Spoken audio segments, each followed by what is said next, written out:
This is probably one of the most requested follow-up videos I've ever gotten. The sheriff from the Tiffany Slaton press conference recently spoke out on a podcast, and he, just like us, has questions, and we're talking about it in today's video. Hey, hey, hey, welcome to the Sofa Squad, sipping from the cup at hey. Now hold on everybody, let's do a quick sofa sidebar now. Keep in mind, ain't no cop, ain't no doctor, ain't no lawyer, ain't no therapist, ain't none of that fancy credentialed stuff, okay? Only credentials we got up in here is my sass, and this sofa. Now keep in mind also, I'm just giving my opinions on very public information, so do your own research, come to your own opinions, and drop them off in the comment section. And while you're down there, if you do like what you see here at the Sofa Squad, drop a little like, drop a little comment, drop a little share. It helps the channel out immensely. Now let's get edition. So with all of the trials going on, and summer's basically here in North Carolina, I'm wanting to dial back my sit and wait on a verdict body and hit the beach. Hungry Root, who is sponsoring today's video, makes that super easy with their no-nonsense, straightforward program that keeps my meals not only healthy, but also tasty, quick, and affordable. They have tons of options to keep you on track with really whatever kind of health, nutrition goals, whatever it is you're working towards. So gluten-free, dairy-free, whatever. I personally go towards high protein because I lift weights, I like to stay fuller, the whole 9 yards, right? But here's the thing, I also want things to be easy, okay? When you sign up at Hungry Root, they do this little test or whatever, not a bad test, quick test, right? I think it's called it's their smart cart technology. Now it will recommend groceries, recipes, supplements, you name it, right? Then you go through there and you pick out the recipes that you want. Now Hungry Root already has over 15,000 recipes, I think, to choose from, so you ain't gonna go without, okay? They've also already screened out 200 additives that they don't want in any of their stuff. And they also source high quality meats, seafoods. We're talking no antibiotics, no hormones, none of that stuff, okay? Then they send you everything that you need for the recipes. And look at these little cards. So see how it lists all the ingredients for you right there? And then on the back, look at how it does all the little recipes. I'm gonna be doing today turkey pesto grilled cheese and chili lemon chicken kale salad. 8 minutes prep, 6 minutes prep. I mean, come on, right? You can't beat that. Now also by cooking these quick meals, I've cut way down on the massive food prep that I was doing. Now, I still do some grab and go type stuff, right? I mean, of course I'm gonna do that, but it's cut down on all of that when I can just throw something together last minute and it's great and I love it and it's healthy. Also, huge thing for me, I'm not at the grocery store as much as I used to be. Obviously, I still go or whatever, but I was one of these people, I don't know if you were, tell me if you were. I'd go to the grocery store, kill myself there, and then stop at the drive-thru or something like that on the way home. So yeah, we're not doing any of that anymore, okay? Now, Hungry Root is totally hooking up the Hungry Sofa, okay? We love them for that. Here's what they're doing for us. Go ahead and take advantage of this exclusive offer. For a limited time, you're gonna get 40% off your first box, plus a free item in every box for life, okay? Click the link below or go to hungryroot.com, use code SOFASQUAD. That's 40% off your first box and a free item of your choice for life at hungryroot.com with code SOFASQUAD. Hello, Sofa Squad, and welcome back to the sofa. There's a sofa here. This is a pillow that goes with it for proof. My name's Paul, if you're new to the channel, and if you're not new to the channel, my name's Paul. Okay, so y'all, we are gonna be following up with the Tiffany Slaton missing persons case, press conference, etc. Like I said, highly requested. So what I did is I went and watched this, and it was a podcast. We'll talk about the podcast, all that type of stuff or whatever here in a second. Now for those who you're like, Paul, who's Tiffany Slaton? What says? A couple of things. Number one, I did a video prior to this one. If you go back, you can see my original Tiffany Slaton video. Secondly, if you just type in YouTube Tiffany Slaton press conference, and I'll also link all this stuff down below, you're going to want to watch all that stuff, and especially the podcast we're talking about today. So let's go over very quickly an overview of the case. We're all kind of on the same page. So Tiffany Slaton's a 28-year-old from Georgia. Now she went missing back in April, not that long ago. This is 2025 that I'm recording this, and this is when she went missing, 2025. Now this is supposed to be like a short solo camping e-bike trip kind of thing to the Sierra Nevada mountains in California. Now after several days of no contact, everybody's like, where's Tiffany? What's going on? So a search effort is launched, and this spans hundreds of miles, right? No sign of her. Well, nearly 3 weeks later, she's miraculously found alive in a remote cabin near Lake Edison. Now and this is per her little press conference, okay, so don't come for me. She survived through snowstorms, avalanche, a serious leg injury, harsh wilderness conditions, you name it, okay? Now, her story obviously sparked, number one, like a lot of admiration from people. You know, a very resilient young lady and what a survivor. But it also sparked a lot of questions with people, okay? She gives this press conference. People had way more many questions after the press conference. Now, Sheriff Zanoni, who was in the background and spoke at the press conference, but like stood behind her, he, number one, definitely had some faces on, you know, some like, during the press conference. Well, he recently sat down with a podcast. He sat down with Jeff from Talk of the Hill podcast, and he answered so many questions, but there's still obviously more questions. Now, like I said, I'm going to put the link to that podcast down in the description box below. Highly recommend you go listen to it. Highly recommend you go give them a follow, right? And then do all that, come back here for my commentary, or you can just listen to me talk about it. Either way, let's get going. Okay, so let's start. So the podcast, Talk of the Hill, Tiffany Slaton case discussion. Sheriff speaks out, right? He very much, number one, I just want to say he's very professional. He does not put her out there. He does not tell her medical stuff. He does not say anything that doesn't need to be said. He gives credit where credit is due for what he feels like, yeah, there's proof that she did this, and that's pretty like, okay. But then there's also these questions over here, right? Now, he'll first start off when they're doing the introductions and talking about search and rescue, and he's like, I just want to emphasize, you know, that Tiffany was found safely in a cabin, okay? She wasn't drowning. She wasn't freezing. She wasn't lost deep in the snow. He's like, so let's just, you know, give credit where credit's due. He's like, a lot of times we're rescuing people who are clinging, you know, hanging by a rock kind of a thing, right? This was not the case. So he questions a lot of like just the severity of the conditions that she's describing. Now he'll talk about like, look, there really wasn't that much snow on the ground, okay? So like overall, there's just this kind of level of like, yeah, there's a lot of exaggeration going on, but we'll get deeper into that. So let's talk about the host's initial reaction. Now he says when he's listening to this, he's like, yeah, red flags start going off. Remember, they live there, right? So they know these areas, they go hiking, they do this stuff, and things just aren't really adding up. Now he did give a full transparency. He's like, look, the sheriff and I, we know each other, we're friends, so just know that. But again, I felt like the sheriff wasn't going to cross any kind of lines that would put him out there. Now let's talk about some discrepancy in the timeline questions. So the sheriff was like, yeah, I was told some of her story prior to like doing the press conference and all that, but once she got up there and started talking, like not all these details matched. Now this was a huge thing for me during this podcast. He says that she claimed to be meeting a man named James, yet he wasn't mentioned in the press conference. Now, allegedly, she left a note for James with the cabin manager where she was found at, right? So when the manager of that like resort or whatever came, whatever, you know, found her and all this kind of stuff, she leaves a note allegedly, okay? Now, I was talking to a couple of people about this, and I went in two directions with the James things, and I want to go ahead and talk about that because I forget, to be quite honest. I won't remember we're at that level, right? At first, I was like,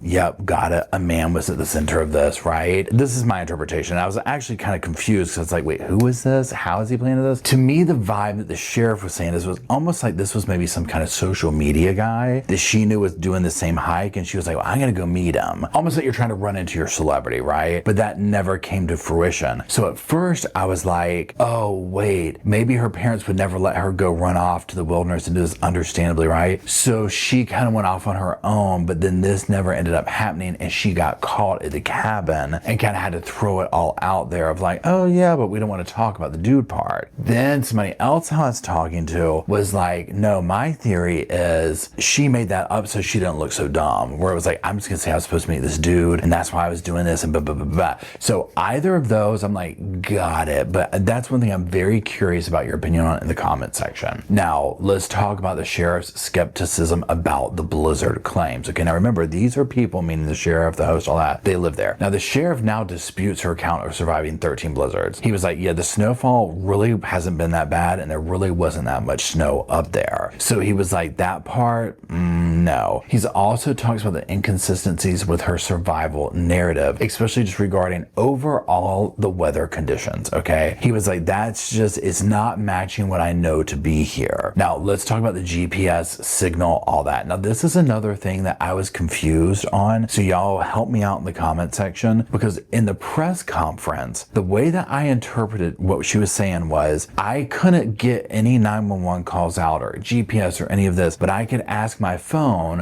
where's the nearest Starbucks? And it told her like 18 miles. So then in this, the sheriff's like, you know what? I want to double check on that. So he goes there and does the same thing. And he's like, yeah, it told me that. So that tells me she was able to get a signal. So my question is this, am I hearing that correctly? Because why would she say that in the press conference when it so obviously raises all these questions of, and remember she said, if you watched it, oh, I can't get coordinates, but I can get, the Starbucks, great. You know what I'm saying? So it's like, okay, that doesn't make sense. And for the sheriff to go and be like, yeah, it worked. And the sheriff and the other dude were like, yes, phone coverage can be spotty, but you can get phone coverage in the areas that she's talking about. There's places to go. Remember, Tiffany's saying she starts off and immediately falls down this mountain, is out for 2 hours, and has tried 911 multiple times, this and that, can't ever get it. So there's a certain level to it where you're like, okay, all these areas you could never do that, but you were able to accurately get a Starbucks thing. That doesn't make sense. Now, they also talk about the story being changed after she was found. The host learned that 2 weeks after her rescue, Tiffany told investigators that she didn't consider herself like lost in the early part of the ordeal, like the first part of it. Now, I remember her saying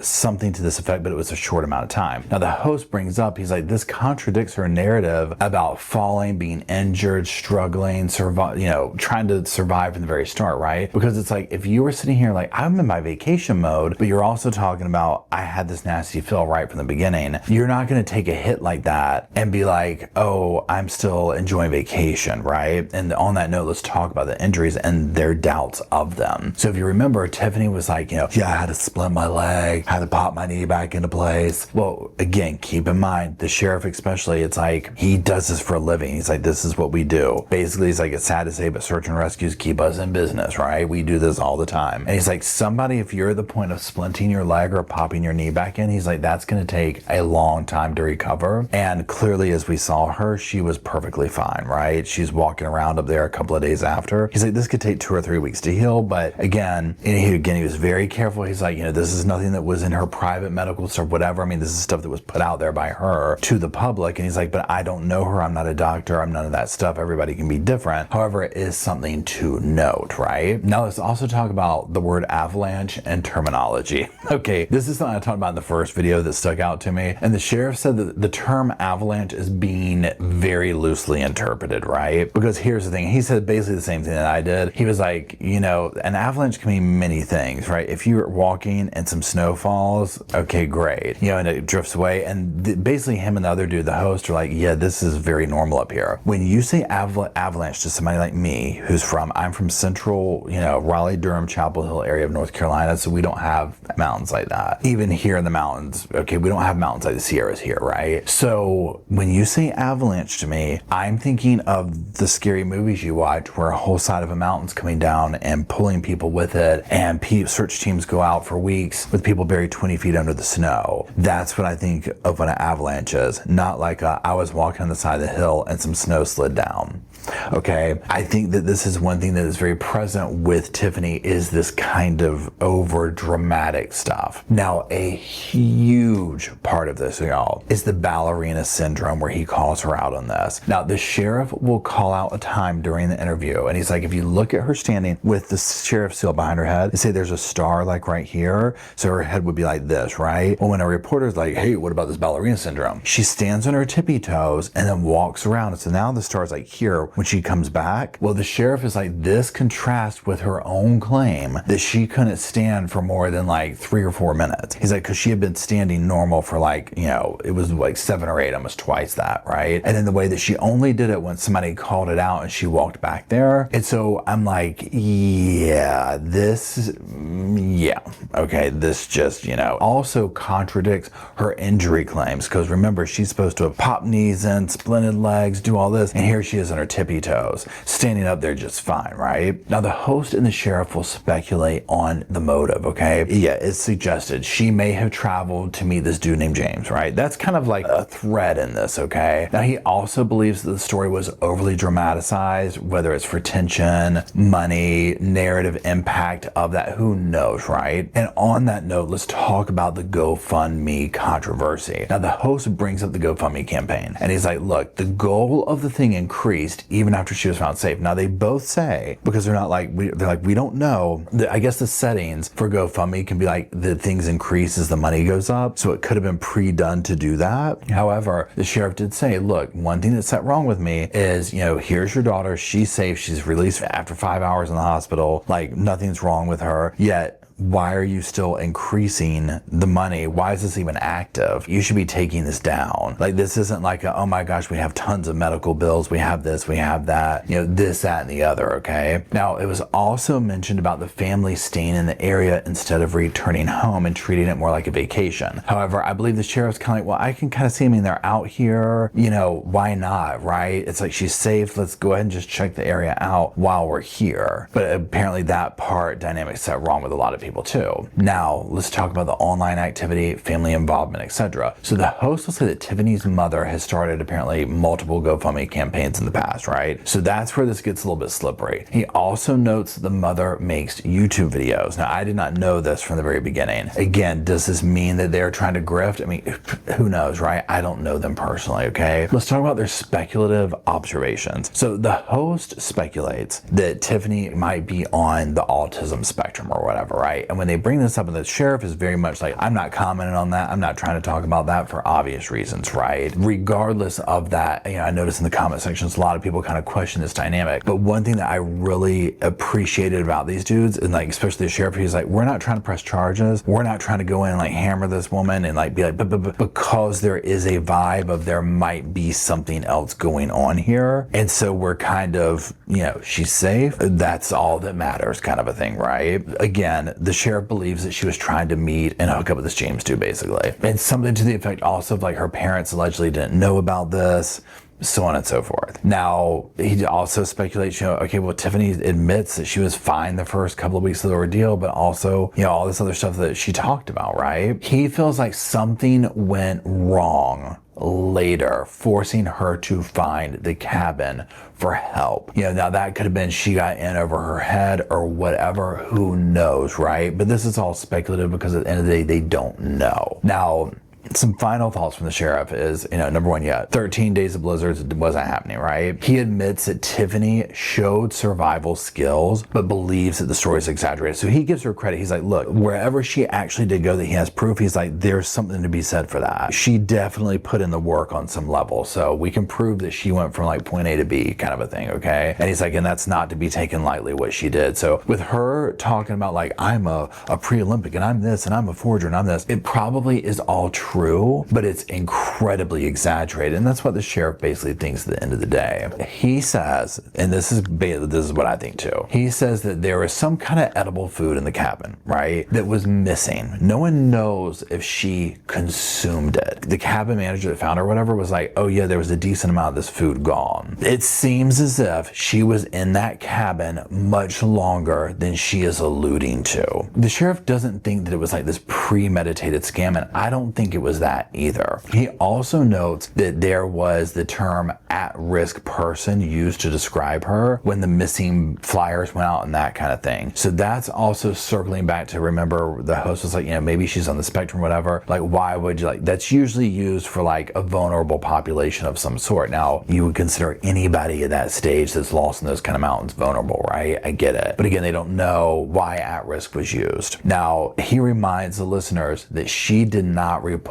herself missing. And he confirms, yeah, authorities are not planning to charge her at this point in time. So essentially the vibe that I got from it is he's like, yeah, this probably was, she was trying to go meet some dude. Something was going on. She gets out here. She's doing all this stuff. She's doing a little Miss Extra stuff. And she gets in over her head. She probably did go do this hike, whatever. She finds her way to this cabin and is basically, you know, hanging out. Probably doing things from that area. Almost like, hey, I'm on a little vacation here. I think I'll go hike this today. Dude shows up and it's like, oh, okay, I gotta cook something up. I've been gone, right? I've been off the radar. Maybe she was trying to meet with this dude. She didn't want to talk to anybody. She wanted to be missing. See where I'm going with that? I don't think Tiffany set out and said, I'm going to cook up this big GoFundMe scam. I think it was something that it just unfolded. I think there was an ulterior motive that she didn't tell anybody. It could have been a man. It could have been wanting to go do something. For me, I think Tiffany's a type person. I think I said this in my first video. She's not a Sagittarian. I'm a Sagittarian. She gives Sagittarian energy. So it's like where kind of just bizarre things happen around me and other Sagittarians I know. They get into situations like this. She strikes me as that. She strikes me as the type of person that if she was like, I'm going to run to the grocery store, literally an hour later, you could call and be like, how did you end up in Alaska? I don't know. I just am here. Come get me. You see what I'm saying? It's like, that's the kind of person she strikes me as. Also just kind of like this, you know, she's doing the high hill. She's taking an e-bike into the Sierra. It's all just like, what? There could have been this level of, there's this famous, you know, person, whoever this guy was, I'm going to throw on my high heel boots and my little scarf and my e-bike and go ride into the sunset and get YouTube famous or TikTok famous or whatever. That, but not like intending it to go this way. I think maybe her mom, if her mom's done GoFundMe's in the past and this, that, and the other, and she does YouTube, and it's not, I'm trying to say anyone who does YouTube is like whatever, right? I mean, I get that. Obviously, I'm sitting here talking to a camera, but it seems like an opportunity that was like, oh, okay. Tiffany herself said, yeah, I would do a TV show. She's done things like that. So I think once she was in it, she could have also cooked up the idea of, I know what I'll do. I'm not going to call and I'm just going to hang out and I'm going to sit at this cabin and I'm going to go walking. And then obviously when people showed up, it's like, oh my gosh, come, you know, help me. This is what's been going on. And she cooked up this very exaggerated story, right? So with the cops being like, you know, we're not going to charge her. I mean, it's probably appropriate because you can't really prove any of this stuff. Now, some of the things he was like, yeah, we're going to go back and check this out, the other. But again, I just think there was something else going on here, right? I don't think this was a Sherry Papini. I don't think this was a Carly Russell where the intention, and even with Carly Russell, the difference with her is, and the sheriff said this, he didn't say Carly Russell specifically, but he was like, Tiffany didn't report herself missing. The other people in this, now I know that, what's her name? The other two I mentioned, like they didn't necessarily whatever, but they were intentionally defrauding. They were hiding. This girl wasn't hiding. She came out like, yay, you found me. Oh, mom and dad call me a missing. Oh, great. See where I'm going with it? So it's opportunistic, but I don't think it's premeditated. So if you haven't watched her press conference, go watch it. It's comedy gold. I'm not going to lie. It is comedy gold, especially once they point out what they did in this podcast. It's amazing. So anyways, if you're still watching, I greatly appreciate you watching. If you could drop off some little